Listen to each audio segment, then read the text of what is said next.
Kwa hiyo mwaka huu mnabidi muangalie hata nyenyewe tofauti wa mwaka.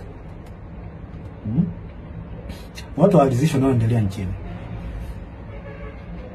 Mwafaka wa kitaifa unahitajika.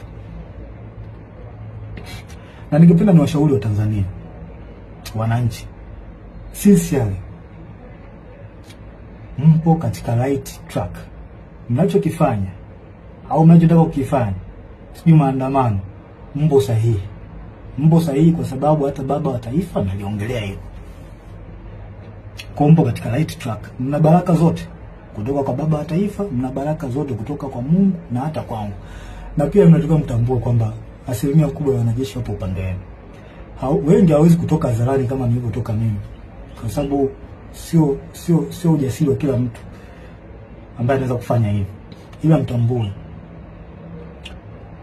wanajeshi wengi na askari hata kwenye polisi huko na sehemu nyingine wapo upande wenu. Hapo upande wenu kabisa. Na kwa sababu mnachokisimamia ni haki na kinaonekana, basi jua hata baba wa haki ni Mungu wetu, Mungu wa mbinguni, yupo upande wenu.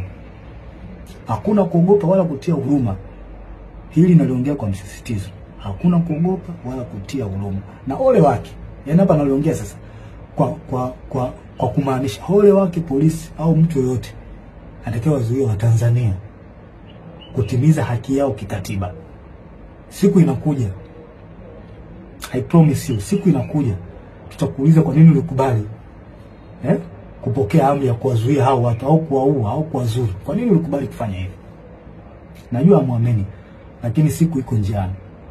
Hatuwezi kuacha taifa lipotezwe na watu wachache. Iko kitu hakikubaliki hata kidogo.